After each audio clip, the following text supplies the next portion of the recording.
आज हम बिहार का इतिहास के बारे में जानेंगे। तो बिहार का इतिहास पहले प्राचीन इतिहास से स्टार्ट करते हैं। हम इसे प्ले लिस्ट में बना देंगे बिहार का पूरा इतिहास। तो जिनको भी आगामी बिहार SSC CGL 4 और बिहार से रिलेटेड जितने भी एग्ज़ाम हैं सब के लिए उपयोगी साबित होगा। तो चलिए आइए ज़्यादा देर न करते हुए बिहार स्पेशल पढ़ाना स्टार्ट करते हैं। तो बिहार का प्राचीन इतिहास, बिहार को 5 भागों में बांटकर हम प्राचीन इतिहास पढ़ेंगे। एक पाषाण काल, दूसरा वैदिक काल, महाजनपद काल और बौद्ध एवं जैन धर्म एवं मौर्य एवं गुप्त वंश। तो चलिए पहला स्टार्ट करते हैं। प्राचीन बिहार के इतिहास के स्रोत। प्राचीन बिहार के जानने का स्रोत। प्राचीन बिहार के इतिहास को जानने का 2 प्रकार के स्रोत हैं, उपयोग किया गया है।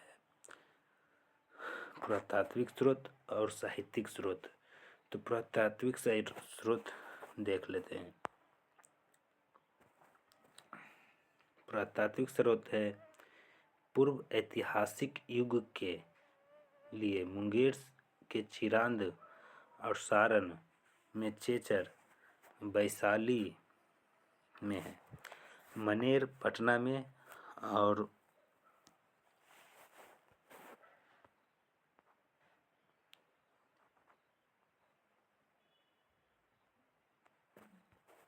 सोना सारण में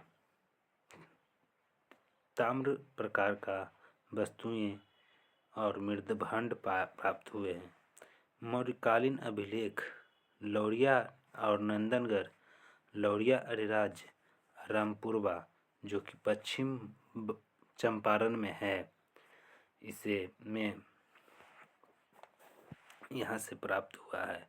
अब बराबर की गुफाएं राजगीर, नालंदा, पाटलिपुत्र और विक्रमशिला से प्राप्त स्मारक, खुदाई से प्राप्त सिक्के, मनके और मूर्तियों आदि प्रकार के पुरातात्विक स्रोत हैं बिहार के लिए।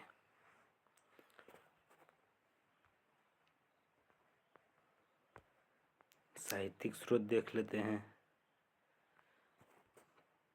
साहित्यिक स्रोत है रामायण, महाभारत, पुराण और बौद्ध रचनाएं, अंगुत्तर निकाय, दीर्घ निकाय, विनय पिटक और जैन रचना भगवती सूत्र आदि प्रमुख साहित्यिक स्रोत से हैं। इसके अतिरिक्त यात्रियों के विवरण जैसे मेगास्थनीज के लिखित इंडिका पुस्तक, फाहियान, इत्सिंग और हेनसांग का यात्रा वृत्तांत से हमें बिहार की जानकारी मिलता है। कौटिल्य के अर्थशास्त्र एवं स्थानीय लेखकों के विवरण से प्राचीन बिहार का इतिहास विस्तृत जानकारी मिलता है। पाषाण काल देख लेते हैं। प्रागैतिहासिक काल में मानव द्वारा पाषाण पत्थर का प्रयोग शिकार के लिए किया जाता था। पाषाण के प्रयोग करने वाले काल को पाषाण काल के रूप में प्रागैतिहासिक काल के रूप में जाना जाता है। पाषाण काल को पत्थरों का प्रयोग एवं मानव विकास का आधार पर 3 भागों में विभाजित किया गया है।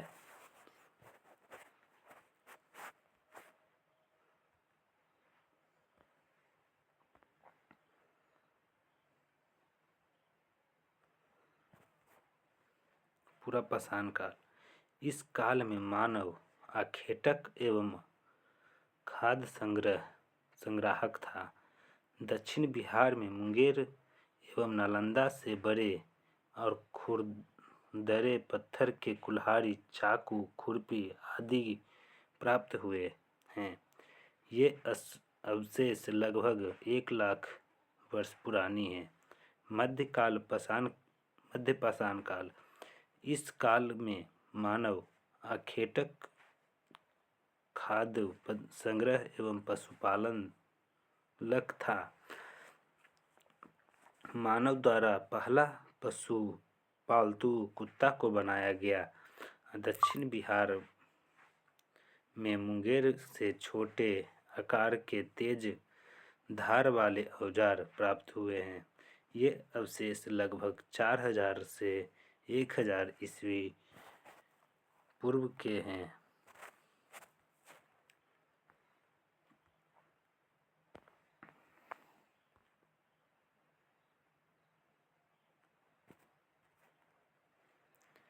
इस काल में मानव खाद्य उत्पादन दक को हो गया था और मानव बस्तियों का निवास में रहने लगा था। नवपाषाण काल के अवशेष बिहार के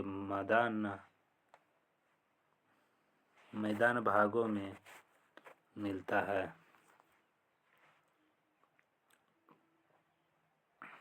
मनेर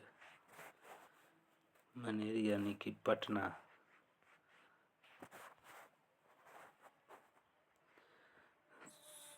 सनुआर से पत्थर एवं हड्डियों के औजार प्राप्त हुए हैं। कैमूर की पहाड़ियों और नवादा और जमुई की गुफाओं का चित्र प्राप्त हुआ है।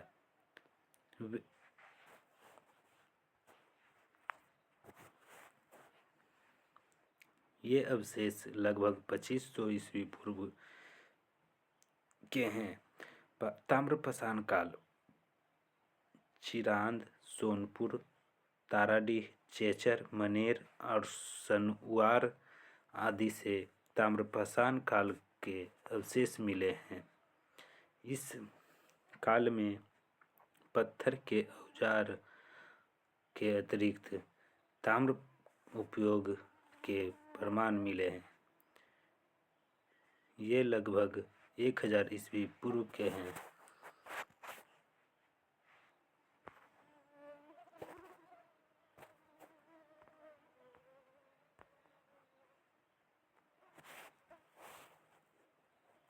वैदिक काल देख लेते हैं।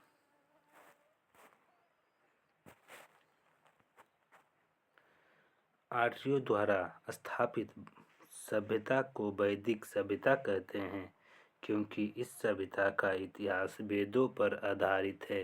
वैदिक सभ्यता को 2 वर्गों में बांटा गया है: पूर्व वैदिक काल, उत्तर वैदिक काल। पूर्व वैदिक काल 1500 से 1000 ईस्वी पूर्व और उत्तर वैदिक काल 1000 ईस्वी पूर्व से 600 ईस्वी पूर्व।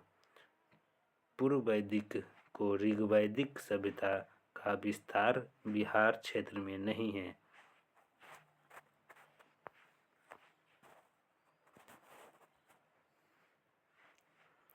उत्तर वैदिक काल में आर्यों का विस्तार गंडक नदी के तट पर बिहार के क्षेत्रों में हुआ है।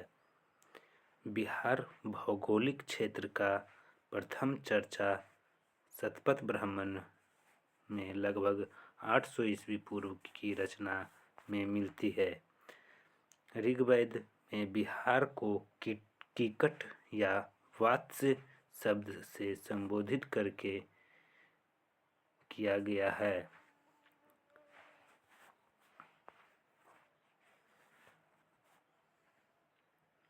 बारह पुराण में कीकट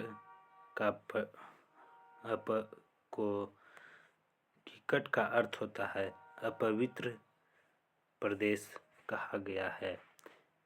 12 पुराण में कीकट का अर्थ अपवित्र प्रदेश कहा गया है। तो वैदिक सभ्यता समाप्त हुआ। तो आगे हम वैदिक सभ्यता के बाद